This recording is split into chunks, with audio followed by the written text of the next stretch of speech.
Assalamualaikum students. Today we are going to talk about how to assign names to coordination compounds. These are the objectives of this video. First of all, we are going to talk about the nomenclature of monodentate and bidentate ligands.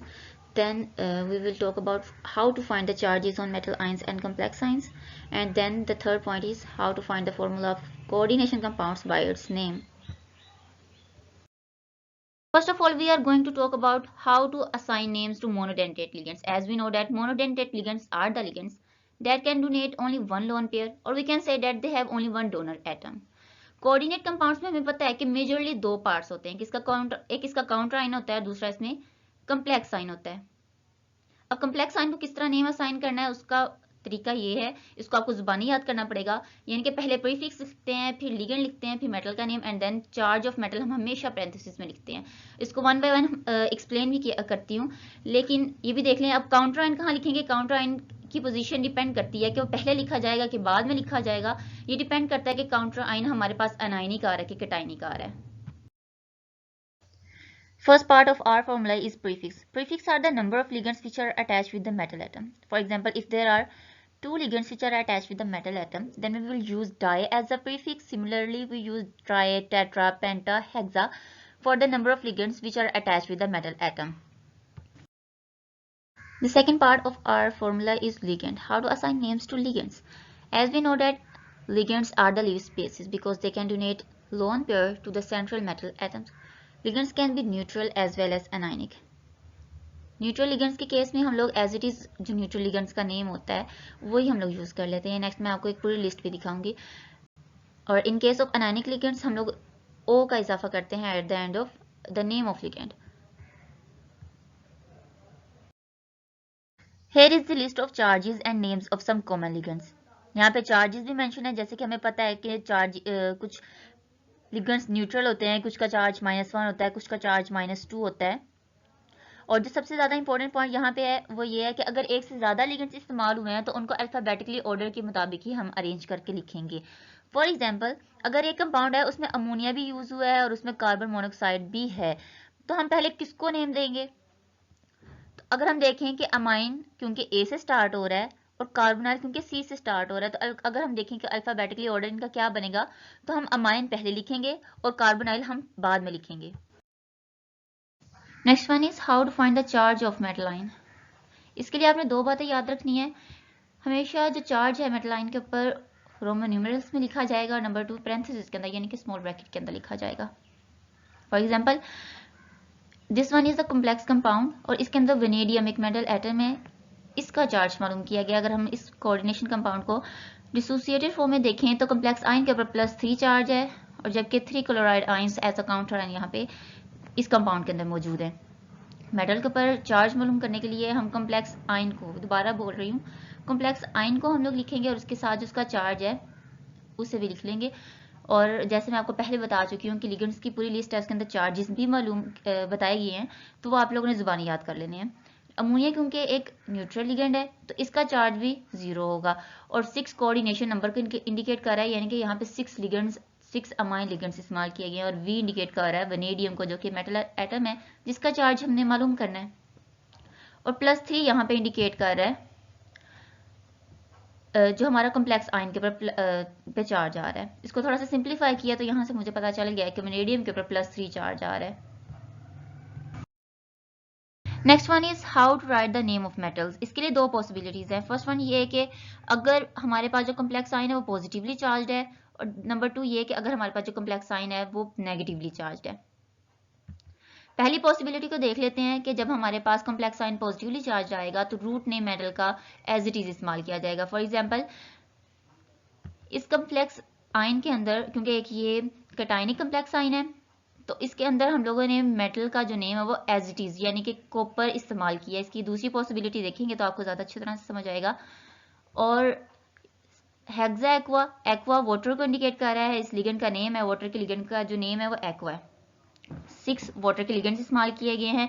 Copper indicate कर रहा है metal को और जबकि 2 copper की metal की oxidation number को indicate कर रहा है। नेक्स्ट हम लोग देख लेते हैं जब हमारे पास कॉम्प्लेक्स आयन नेगेटिवली चार्ज होगा फिर किस तरह हम लोग मेटल को नेम असाइन करते हैं। पहली बात ये आपने याद रखनी है कि रूट नेम हम चूज करते हैं लैटिन वर्ड्स में, लैटिन लैंग्वेज में, और दूसरी बात ये है कि हम लोग हमेशा मेटल के नेम के आखिर पे ATE का इजाफा कर देते हैं। फॉर एग्जांपल यहाँ पे कॉपर है, कॉपर आम नाम जो हम इस्तेमाल करते हैं इंग्लिश के अंदर वो कॉपर है, लेकिन इसका लैटिन नेम है क्यूपरम, और इसको अगर हम लोग अनायनिक फॉर्म में अगर हमारे पास कोई कम्प्लेक्स आयन आता है तो हम लोग मेटल का नेम क्यूपरेट इस्तेमाल करेंगे। For example this one is the negatively charge complex ion. इसमें 4 लिगेंड्स हैं, जिसे मैंने यहाँ पे मेंशन किया टेट्राक्लोरो, और क्लोरो यहाँ पे क्लोराइड इसलिए नहीं यूज़ किया क्योंकि एज वी नो डैट कि जो नेगेटिवली चार्ज लिगेंड होते हैं उनके नेम के आखिर पे ओ का इजाफा किया जाता है, तो that is why we use tetrachloro. और मेटल का नाम यहाँ पे क्यूपरेट इसलिए इस्तेमाल हुआ है क्योंकि ये एक नेगेटिवली चार्ज कम्प्लेक्स आयन है। तो कॉपर का नाम अगर हम लोग लैटिन वर्ड में देखें तो क्यूपरम बनता है, और क्यूपरम के आखिर पर अगर हम AT का इजाफा करते हैं तो वो क्यूपरेट बनता है। That is why we use cuprate instead of copper. और कॉपर की जो ऑक्सीडेशन स्टेट है वो +2 है, और इसका पूरा प्रोसीजर मैं आपको पहले बता चुकी हुई हूँ। तो इसका पूरा नेम बनेगा टेट्राक्लोरोक्यूपरेट 2 आयन। आयन का वर्ड इसलिए इस्तेमाल किया क्योंकि ये कम्प्लेक्स आयन है। नेक्स्ट वन है हमारे पास एग्जाम्पल है जिसमें 2 अलग लिगेंड्स इस्तेमाल हुए हैं। यहाँ पे 2 वाटर के लिगेंड्स इस्तेमाल हुए हैं, 4 हाइड्रोक्सिल लिगेंड्स इस्तेमाल हुए हैं। तो इस लिहाज से अगर आप देखें तो यहाँ पे एक्वा पहले लिखा हुआ है, उसके बाद हाइड्रोक्सो लिखा हुआ है। ठीक है, हाइड्रोक्सो O का इजाफा हुआ पड़ा है क्योंकि OH एक नेगेटिवली चार्ज लिगेंड है, और हाइड्रोक्सो में H क्योंकि A के बाद आता है तो इसी वजह से हमने एक्वा पहले लिखा है और हाइड्रोक्सो बाद में लिखा हुआ है। और एल्यूमिनेट मेटल का नाम इसलिए यूज़ किया क्योंकि ये नेगेटिवली चार्ज कम्प्लेक्स आयन है, और 3 एल्यूमिनियम का ऑक्सीडेशन नंबर है, और इसका पूरा प्रोसीजर आपको मैं पहले बता चुकी हूँ। और आयन क्योंकि कि आयन है that is why we use ion at the end, तो इसका पूरा नेम बनेगा diaqua tetrahydroxo aluminate 3 ion. Next one is how to assign names to counterions. Counterions में भी cationic as well as anionic. इसमें जो सबसे ज़्यादा इंपॉर्टेंट बात है वो ये कि फुल जब कोऑर्डिनेशन कंपाउंड का हम लोग नेम लिखेंगे तो उसमें एज वी नो दैट कि कोऑर्डिनेशन कंपाउंड में कैटाइनिक पार्ट भी होगा और एनाइनिक पार्ट भी होगा, लेकिन कोऑर्डिनेशन कंपाउंड का जब हमने फुल नेम लिखना है तो उसमें कैटाइनिक पार्ट पहले आएगा और एनाइनिक पार्ट बाद में आएगा, और इन दोनों के दरमियान स्पेस आएगी। Now we will talk about how to assign names to cations. Cations के लिए जो हमारे पास केटाइन होगा उसका base name as it is use कर लिया जाता है। For example this one is the coordination compound. अगर इसको डिसोसिएटेड फॉर्म में हम देखते हैं तो केटाइन हमारे पास प्रोड्यूस हो रहा है। अगर काउंटर आयन को देखें हम लोग तो काउंटर आयन यहाँ पे केटाइन प्रोड्यूस हो रहा है। तो यहाँ पे सोडियम, क्योंकि मैं आपको पहले बता चुकी हूँ कि केटाइंस के केस में बेस नेम को एज इट इज यूज कर लिया जाता है, और इनके दरमियान मैं आपको ये भी बता चुकी हूँ कि कम्प्लेक्स आयन और काउंटर आयन के दरमियान स्पेस आती है, और कम्प्लेक्स आयन में कहीं भी कोई भी स्पेस यूज नहीं की जाती। ठीक है, next one is how to name the anions. Anions के लिए हम लोग IDE का इजाफा कर देते हैं लास्ट पे। फॉर एग्जांपल अगर मेरे पास क्लोरीन है, क्लोरीन में मुझे पता है कि क्लोराइड एक नेगेटिव आयन है, ठीक है, इस पर -1 चार्ज होता है ना, तो IDE का इजाफा कर दिया तो ये क्लोराइड बन गया। और as we also know that polyatomic ions भी नेगेटिवली चार्ज होते हैं। फॉर एग्जांपल ये सल्फेट है, फॉस्फेट है, नाइट्रेट है, इनको हम लोग एज इट इज ही यहाँ पे यूज करेंगे। ठीक है, for example this one is also coordination compound. अगर इसको डिसोसिएटेड फॉर्म में देखना है तो यहाँ पे अब हमारे पास एक एनाइन प्रोड्यूस हो रहा है। ठीक है, तो अब इस एग्जाम्पल में देखें तो मैंने यहाँ पे काउंटर आयन को एक तो मैंने बाद में लिखा है और दूसरा क्लोराइड IDE का भी इजाफा किया है। नेक्स्ट वन है हमारे पास प्रैक्टिस है। पहले मैं आपको हर चीज़ स्टेप बाय स्टेप गाइड कर चुकी हुई हूँ, लेकिन अब इस एक स्लाइड में हर चीज़ को कवर करेंगे। ये कोऑर्डिनेशन कंपाउंड है जिसको हम नेम असाइन करेंगे, ये फॉर्मूला है जिसके मुताबिक हर चीज़ देखेंगे हम। इस कोऑर्डिनेट कंपाउंड के मुताबिक अगर हम देखें प्रीफिक्स और लिगेंड क्या बनता है, डाइकार्बोनाइल टेट्रासियानो बनता है। अब आप ये कह रहे होंगे कि कार्बोनाइल में भी C है और सियानो में भी C है, लेकिन अगर हम देखें तो कार्बोनाइल में CA आ रहा है जबकि सियानो में CY आ रहा है, तो CA as compare to CY पहले ही लिखा जाएगा ना। नेक्स्ट है मेटल को किस तरह नेम असाइन करते हैं। मेटल को नेम असाइन करने के लिए हम देखते हैं कि हमारे पास कॉम्प्लेक्स आयन क्या बन रहा है। अगर वो कैटायनिक बन रहा है तो उसके मुताबिक हम base name as it is हम यूज कर लेते हैं, लेकिन अगर हमारे पास कॉम्प्लेक्स आयन अनायनिक बन रहा होता है तो हम ATE का इजाफा करते हैं लैटिन नेम के लास्ट पे। तो सेम हमने यहाँ पे ऐसे किया है, क्रोमियम के लास्ट पे हमने ATE का इजाफा किया तो क्रोमेट बन गया। ऐसे ही नेक्स्ट है चार्ज ऑन मेटल। मेटल पे चार्ज किस तरह असाइन किया जाता है मेटल को, वो ये है कि हम कॉम्प्लेक्स आयन ले लेते हैं, कॉम्प्लेक्स आयन के साथ जो उसका चार्ज है वो लिखा जाता है। नेक्स्ट पे हम हर लिगेंड का चार्ज असाइन करते हैं, हर लिगेंड का जो चार्ज है वो पुट करते हैं, थोड़ा सा सिंप्लीफाई करते हैं, वहां से हमें पता चल जाता है कि मेटल पे क्या चार्ज आएगा। Next one is counter ion. Counter ion के लिए हम देखते हैं कि काउंटर आयन हमारे पास अनायनिक है कि कैटायनिक है। यहाँ पे हमारे पास जो काउंटर आयन है वो कैटायनिक बन रहा है, इसीलिए हमने base name as it is use किया, यानी कि सोडियम। और यहाँ पे ये भी आप चीज देखें कि सोडियम मैं आपको पहले भी बता चुकी हूँ कि कोऑर्डिनेशन कंपाउंड के अंदर हम पहले कैटायनिक पार्ट लिखते हैं, फिर उसका अनायनिक पार्ट लिखते हैं, और उसके दरमियान स्पेस का इजाफा होता है, ठीक है। तो ऐसे ही इसका जो फुल नेम बनेगा वो है सोडियम डाइकार्बोनाइल टेट्रासायानोक्रोमेट 3। यहाँ पे आई नहीं यूज करेंगे क्योंकि ये पूरा कंपाउंड है, ठीक है। और 3 देखें कि रोमन न्यूमेरल्स के अंदर है और पैरेंथेसिस के अंदर है।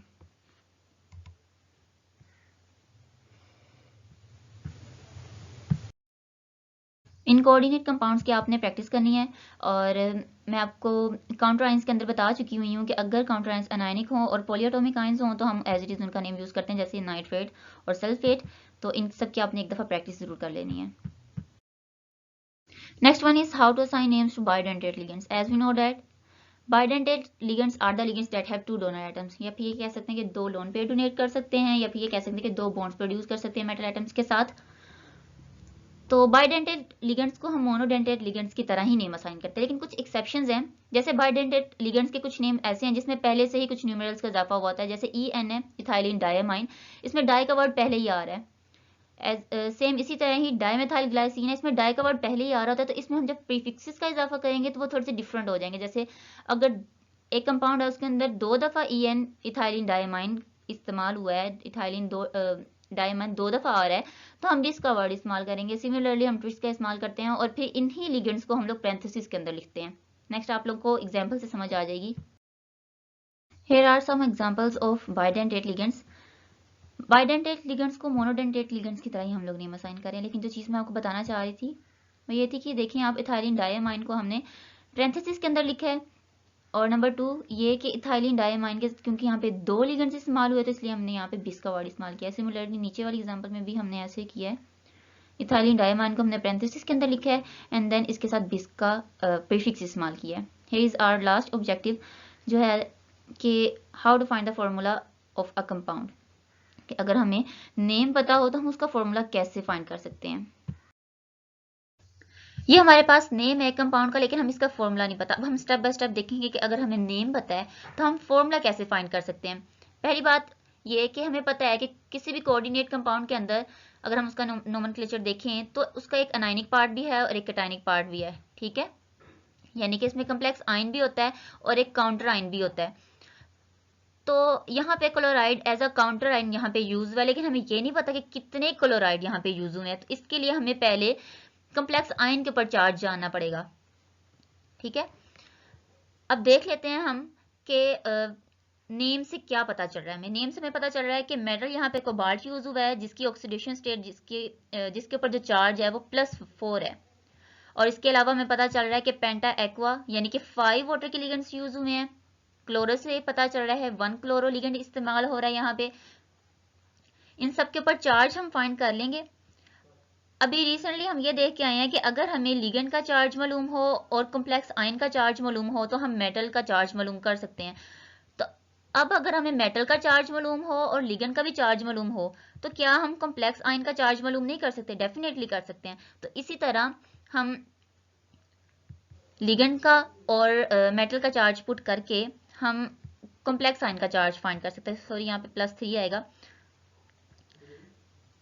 और अब +3 को बैलेंस आउट करने के लिए हमें पता चल गया यहाँ पे 3 क्लोराइड आयंस यूज होंगे काउंटर आयंस के तौर पे, ताकि पूरा का पूरा जो हमारा कॉम्प्लेक्स है, पूरा का पूरा जो कंपाउंड है वो बैलेंस आउट हो सके। तो ये फॉर्मूला जो है ये इसका फॉर्मूला पेंटा एक्वा क्लोरो कोबाल्ट 4 क्लोराइड का फॉर्मूला ये बनता है। अब हमारा लेक्चर खत्म हुआ है। Thank you so much for listening. अगर आपको कोई क्वेश्चन है तो आप कमेंट सेक्शन में पूछ सकते हैं।